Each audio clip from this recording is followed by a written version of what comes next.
Hello, everyone, and welcome to Caregiver Chronicles. My name is Sarah, and today I have a very special guest, Debbie Weiss. She is from the Caregiver Support Squad.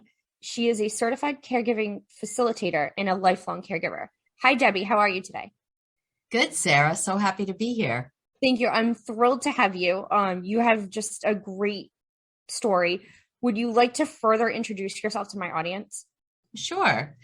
So, as you said, I've been a caregiver for most of my life. My caregiving journey started when I was 17 years old, and my father had a massive stroke and survived. And my parents were divorced. I have a brother, but he's 4 years younger. So at 13, he was certainly not in a position to be a caregiver. So I became my father's caregiver for the remaining 30 years that he lived. He never lived with me, but he was my responsibility in that I had to worry about his money and his doctors and his health and groceries and, the whole everything. And then I have a 21-year-old son who at 15 months was diagnosed originally with developmental disabilities. Then a year later, added autistic spectrum disorder diagnosis. And then by like 5 years old, ADHD. And then by 10, depression and anxiety, and then at 18, bipolar 2 disorder. And so currently he is not in school or working, he's home. And then about 4 years ago, my husband became permanently disabled due to both mental and physical illnesses, and he's homebound. So he and my oldest son are home together all of the time. So I have over a 40-year journey of caregiving as a daughter, a spouse, and a mom. Wow. And that's incredible. I've been a 20-year caregiver, and I can say that it's got to be like, again, I started as a nurse's aide at 17, which is a young age to start a caregiver. So my question regarding that is, starting so young, how did you manage caregiving for your dad at such a young age? Like, what did you find supports, and how did you handle it? So prior, as a teenager and a child, I was very insecure. And so I was the kind of person who wouldn't speak up. I would send my younger brother into like a store to order something for me. And so when my father had the stroke, it actually empowered me because I found my voice being able to speak for him. It just felt different that I was in charge of his well-being. So initially, I would say that it empowered me, even though it changed the path, course of my life. My college experience turned out to be much different than I anticipated. I have to say, probably by the time I hit my mid-20s, I was resentful. The rest of my friends, they were all carefree. They didn't have to think about taking anybody to doctors or that he didn't have enough money to live in a place. And so I feel that I really grew angry and resentful at my dad, even though clearly it was not his fault. But it was very rough. It was very Yeah. rough. I can imagine that's just like incredible. And so later on you got married and you had children, and your child had a developmental disorder. How did your experience caregiving for your dad transfer over to being a mom? And how did you balance still caring for your dad and caring for your child? So if you're a parent, there's no other relationship that can match that. So I would say very different experience because, and just thinking about it honestly makes me cry. When you first get that diagnosis, oh my gosh, I don't know how you felt, But I was like, okay, I'm in full. I have to figure out how to fix this. What's the therapy? What's out there? Your kids are a little younger. 20 years ago, there wasn't what there is today. You had to go find it for yourself, and insurance paid for nothing. And I thought to myself, in my mind, I had to make this kid, quote unquote, look typical by the time he's in kindergarten. And I I took a second mortgage on my house. I did whatever. I did not want to leave one stone unturned. Luckily, when my son was that young, my father was fairly stable, that, in a place and a position that I didn't have to worry about him on a daily basis. So that was a good thing. As my son got older, right around the time he was in fourth grade, and he started talking about wanting to die. And I didn't realize that it was clinical depression. And I was obviously very concerned. And I wound up pulling him out of public school and paying for a private school that wasn't the right fit, whatever. At that same time, my dad was starting to decline. So I did have two crises coming together simultaneously. And I was a wreck. I mean, I can't say I'm walking around, not being bothered by it. I didn't know what to do first, right? What direction to go in. And I also work full time. So luckily I'm self-employed.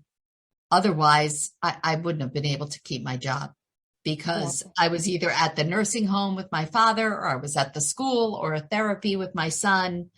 It was a crazy, crazy time.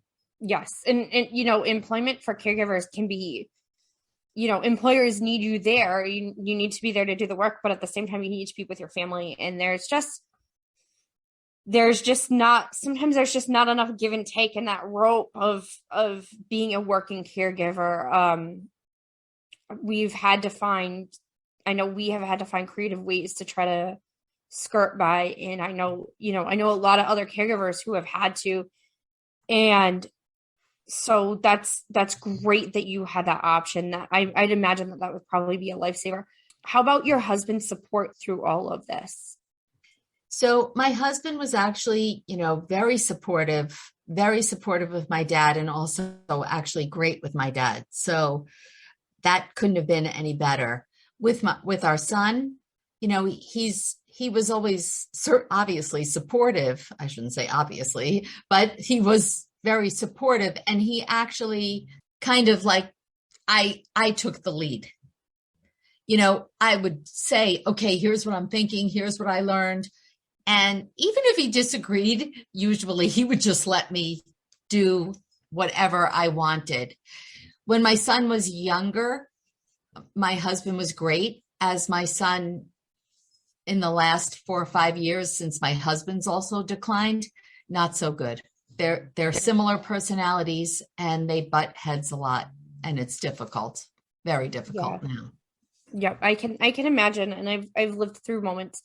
My oldest son and I have we are a lot alike in some ways, and both of us with ADHD, we have some of the same flaws, some of the same things, and there's the clash. And that being said, though, we still have a really good relationship when we're both in a great mood and ready to do things. It just is sometimes. My dad actually had ADHD as well. Didn't find out till he was an adult with a child with ADHD that, hey, all her things are my things too, or my bad things too. I don't like to call them bad necessarily things. They're just, no. It's an inherited neurological disorder that you don't have any control over. And it's not your fault you have it. It just is. It just is. So, it was just kind of funny, because those were the things that me and dad would clash about, because he'd be like, this is where you're doing blah badly. And I'd be like, well, you do the same thing. You're like, it doesn't matter. I want you to do better. And it's like, I don't know. I'm trying, but I'm not. And so there were those clashes, but it was really, now as an adult myself, my dad and our relationship is way better. It's more of a I really understand my brain because I've done research. Why am I the way I am? What is wrong with me? What is wrong with everybody, and did a lot of research on this and getting to know it. Sometimes my mom will call me to tell me things. Your dad does blink and it's driving me nuts. And I'm like, that is classic ADHD, mom. And she's, I know. And I'll be like, and I unfortunately have to do the same thing. And I know it's frustrating to be a spouse of somebody with ADHD.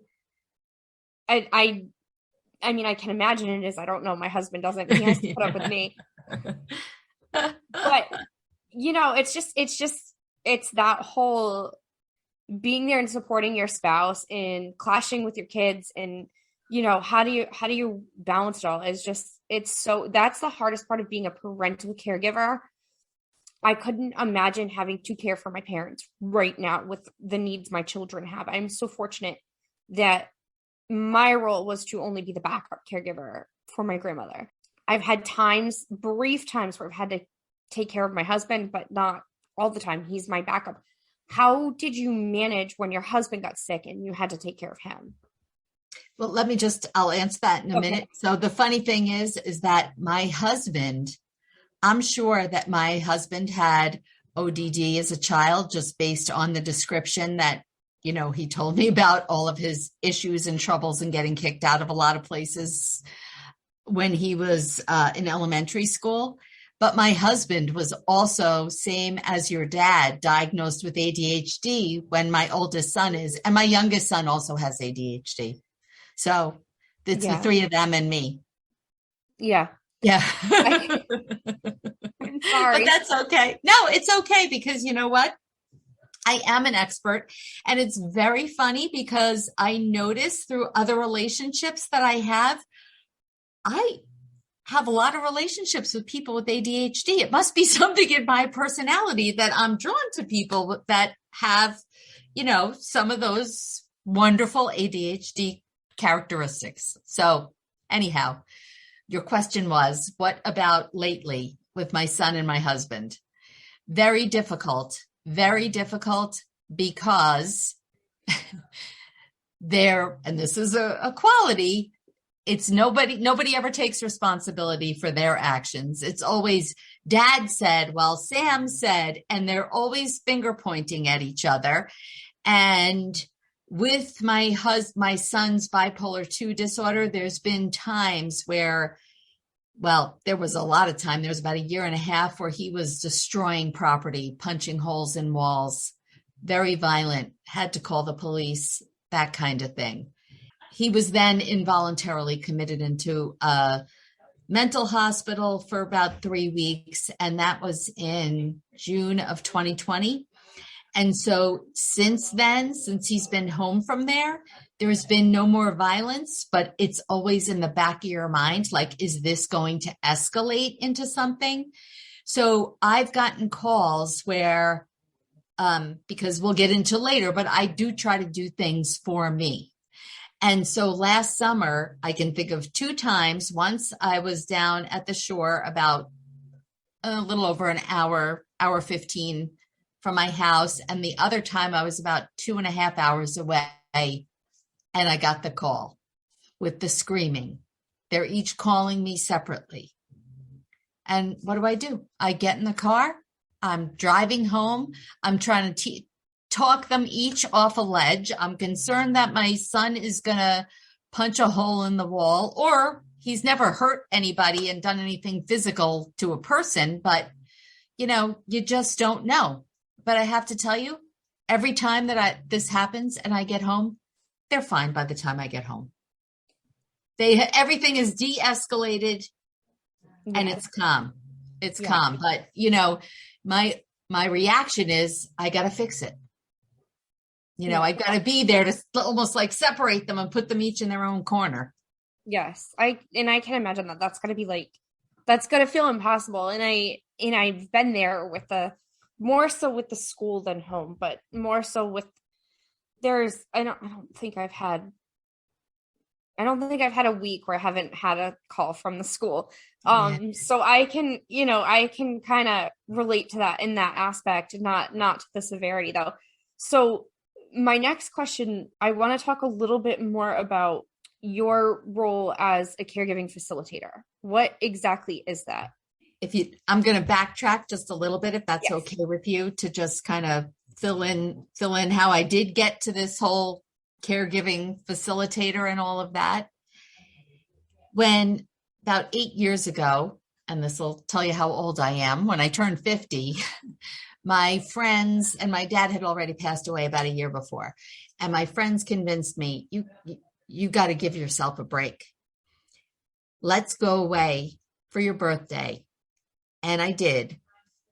2 nights, I think it was, we went to Bermuda. And I thought, how am I going to leave my family?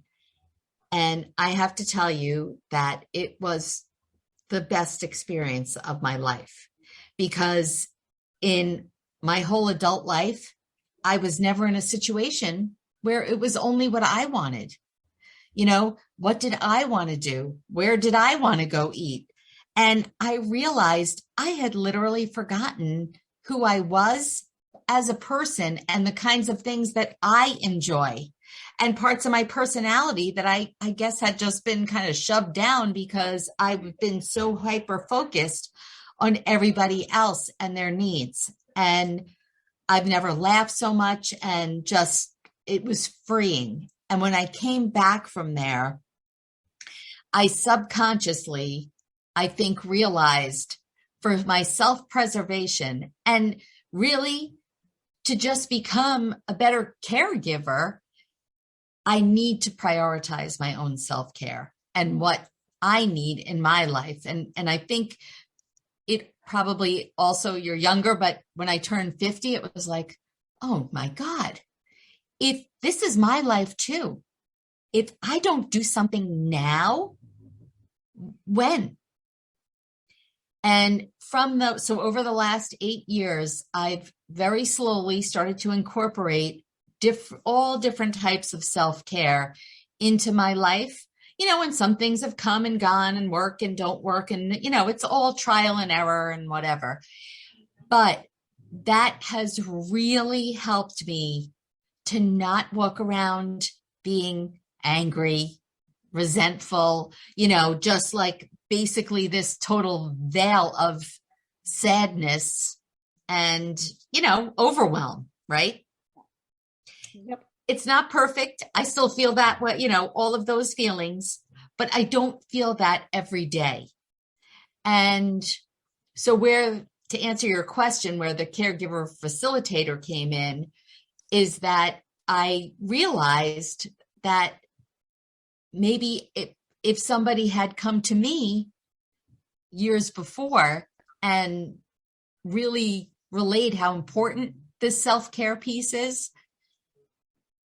I might have had a better quality of life. And so if I can do that for other caregivers, nothing would make me happier. So I did get a designation to become a caregiving facilitator, meaning that I'm certified to facilitate any kind of group, support group, or what have you. And I'm now also in a program to get a designation called a caregiving consultant, which is just broader.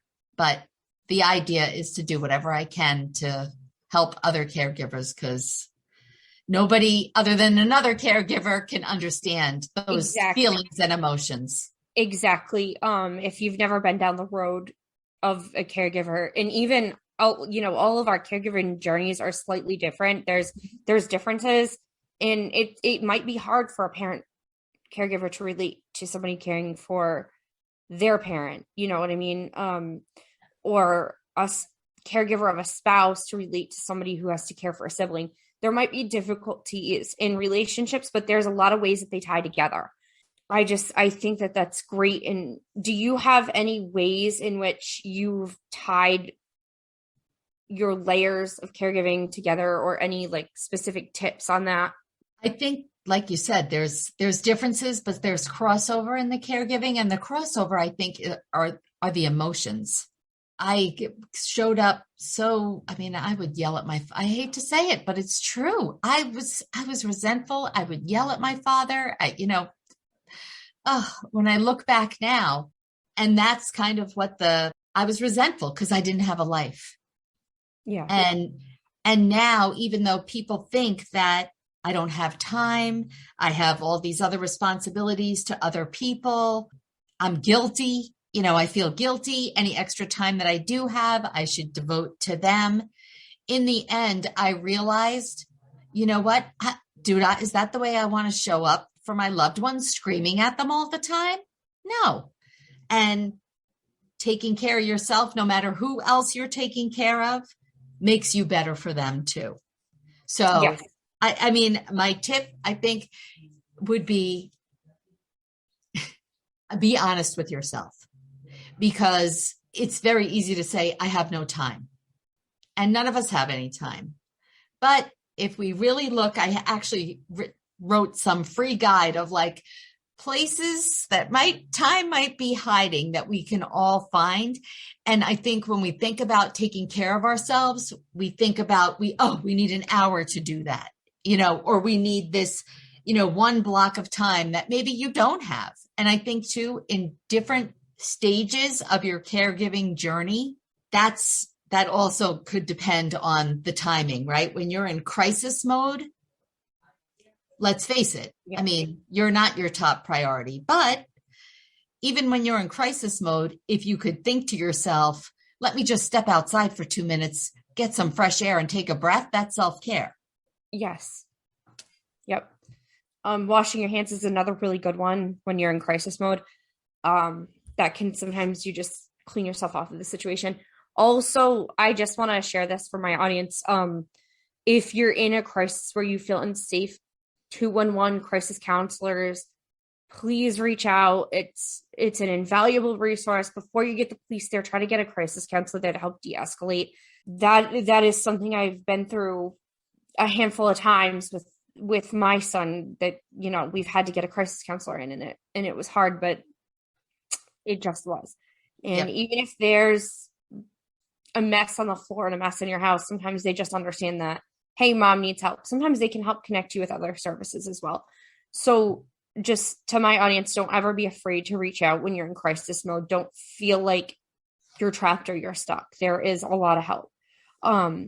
So let me interrupt before you ask. I have to absolutely agree with that, because actually, like 2 weeks ago, my husband goes through these bouts of depression where he stays in bed for days at a time, and he says these terrible things.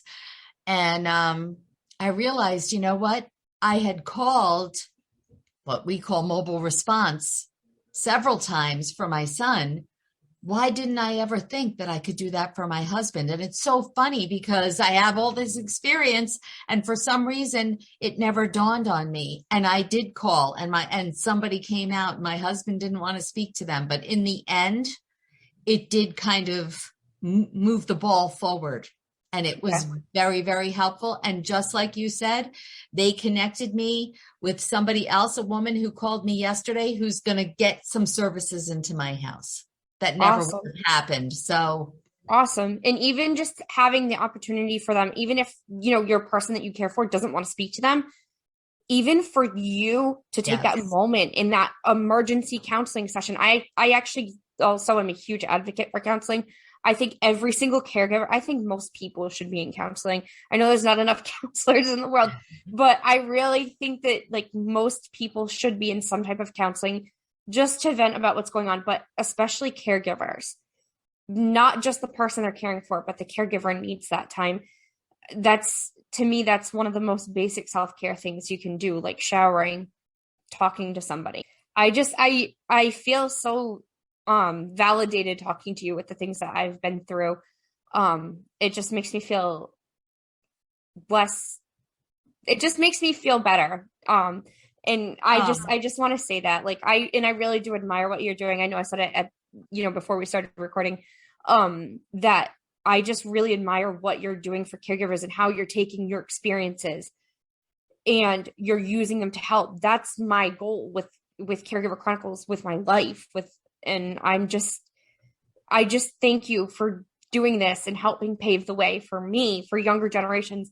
And let's make this a cycle, Oh, I love that. And I can say the same to you. You're doing the same thing by having this podcast. I think we're both doing the same thing, and you're in the thick of it, because, it's different when your kids are that young. And I've thought about this a lot lately.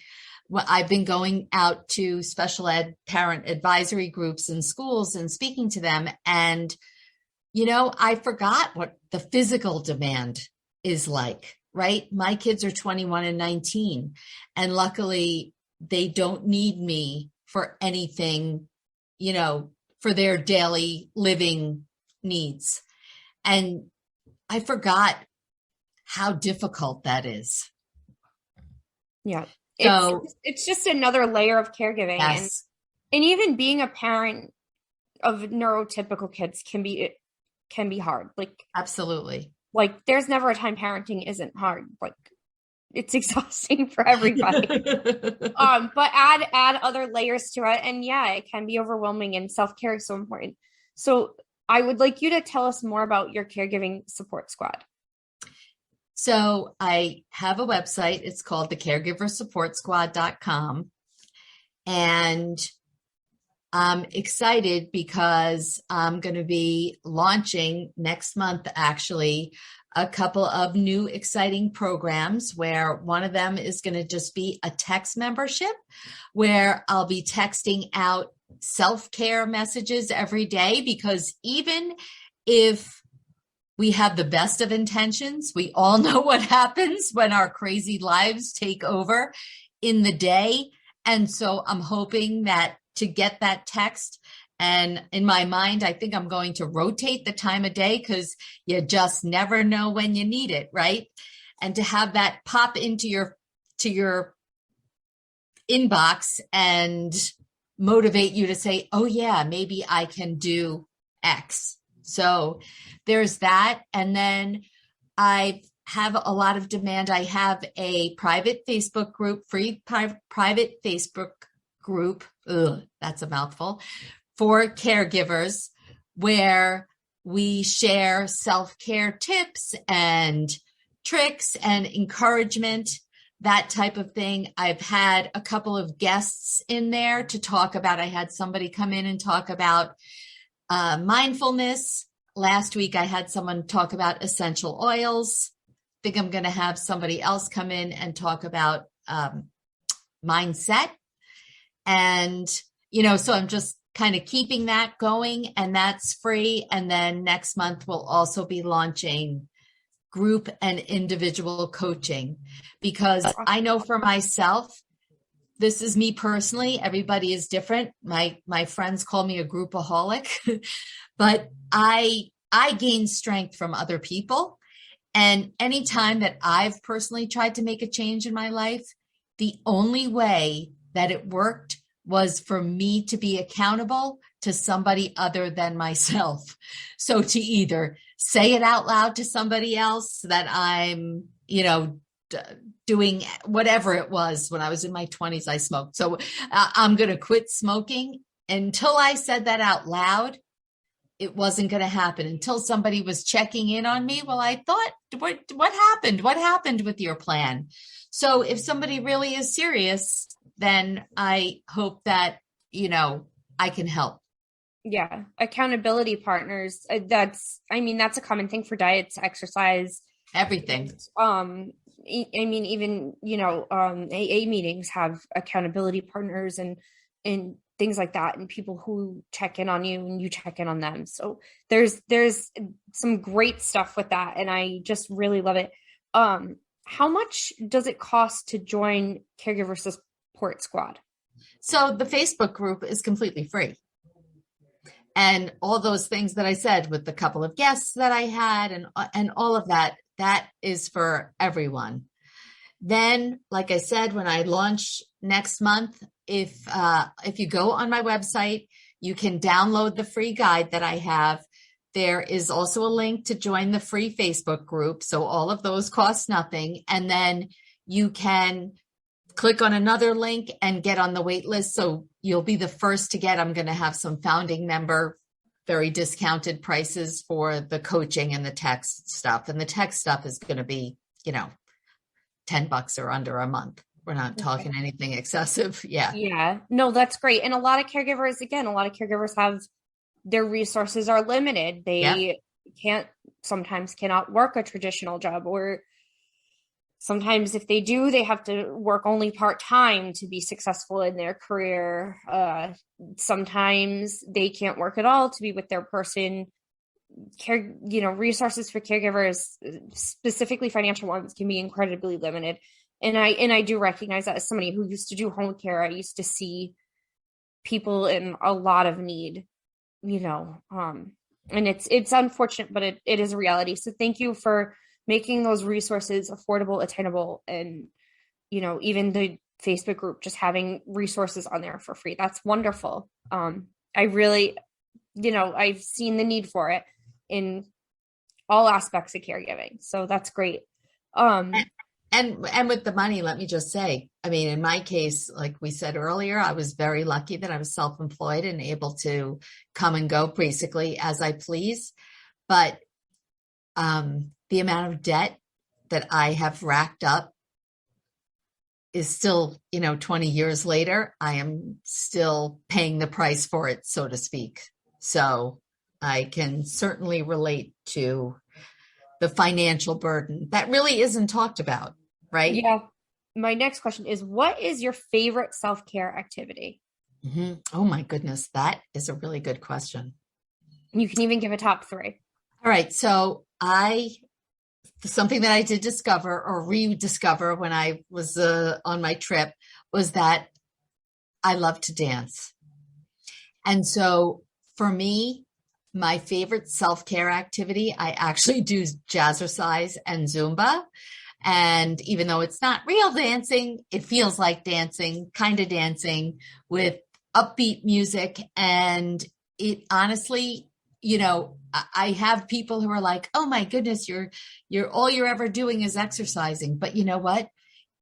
It is an amazing for my mental health, because the minute for me, the music starts, anything that had been on my mind that I was stressed over all fades away, because all I'm thinking about is the music and what step am I supposed to do next. And it really clears my mind. And when I go into it, even when you think, oh, I can't, I'm too tired, I don't want to do this, you never leave thinking, I shouldn't have done that, right? You always leave feeling better. So I would say that, and probably going to the beach. We have the same. Oh, really? We're the same. Mine, meditation has become a big one for me. Me too. It's something I can do every day in my house, but a dance party in the shower, like I will get my smart speaker to play whatever I feel like, and that's the only time of day sometimes I can fit a dance party in. But I'll be in the shower having a dance party, and my husband and kids will be like, "Oh my God, Mom." That's awesome. But what do you do? Like, how do I incorporate something I love for just me? Taking a shower is basic self-care. It's kind of a have to. You have to do it. It's not really self-care. It's like a need. Just like eating is a need. How can I make it one step up if that's all I have time to do that day? How do I step it up and dance party in the shower? Bring a smart speaker with you, your phone, you can put whatever music you want on. I have an Alexa in the bathroom, mostly for dance party in the shower, but great toothbrush timer as well. That is so awesome. I'm stealing that from you, Sarah, because there you go. You did the perfect thing. You multitask, like you said. You had to take a shower anyway. You might as well make it fun and enjoyable. Dance through it. Yeah, exactly. And again, my kids use it to listen to their music when they take a shower. Toothbrush timer and Alexa in the bathroom is life-changing. Also, add shampoo to the shopping list. Yeah. Or whatever else you need. So I again highly recommend that as my self-care. And the beach has been our family self-care place. We go camping on the beach. We've talked about that in summer episodes. And that's become a family self-care activity that we do where we all get a change of scenery, a break. My youngest son loves the giant sandbox. So, That's awesome. it's just a great, so I just love that we have very similar self-care activities. That's awesome. Is there anything else that you would like my audience to know about you or your website or anything coming up? I don't think so. I mean, I think I've said it all. I would just encourage people just to come join the group and see what it's about. My Facebook profile, personal profile, was hacked and they've blocked me from Facebook. And so now I can't seem to post in the group until somehow I'm in Facebook jail. Yeah. But anyway, but looking back, the group is great. And when I get comments that I post something or somebody else posts something and someone says, I needed to see that today, there's nothing better. Yeah, it's And validating. It reminds you that you're doing this for a way bigger purpose than you ever thought. Caregiving itself is so involved and it's so much to be able to, and people who are caregivers, they have this natural tendency to want to take care of everybody and help everybody. And so doing it in a way where you're hearing back, because a lot of times as caregivers, we don't hear thank you from the person we're taking care of. It's just, it becomes expected. And we know in our hearts that they mean thank you. Sometimes they can't say thank you. We know in our hearts that they mean it. They just can't say it back. And to hear it for caregivers is so validating. Sometimes it's the best thing you can hear. So no, I think that that's awesome. And I just love it. I love everything about what you're doing. It's great. oh, thank you. Where can my audience find you or find your website? So it is www.caregiversupportsquad.com. And there's also a contact form on there, but my email is debbie@caregiversupportsquad.com. So I am completely open, willing, would love any comments, question, anything. Just I'm available for anyone and everyone. Awesome. Thank you. And just real quick, is there a specific type of caregiver that you support, or are you open to help all caregivers in all aspects of caregiving? Definitely I'm open to help all caregivers. It doesn't make a difference who they're caring for. Like we said earlier, we're different, but the same. Yeah, there's a lot of similarities and there's a lot of need for the caregiver to take care of themselves. Thank you so much, Debbie. I really appreciate you coming on. I just love what you're doing. I just feel, your story has resonated with me a lot. And I mean, hey, your self-care activities, I love them. We'll have to get together and have a dance party in person. I would love that. I am looking forward to going to a club again. I know that sounds obnoxious, but that was, before I had kids, that was that was how I blew off steam, was dancing. Yeah. And I'm actually hopeful that this summer I can even have a party at my house in my backyard where there's lots of dancing and margaritas. Awesome. Thank you so much, Debbie. And to everyone else, thank you so much for listening to this episode. If you could please leave us a review for our episode, that would be so helpful. Or share our episode with a friend, we would be very grateful. And we will see you next week. Thank you.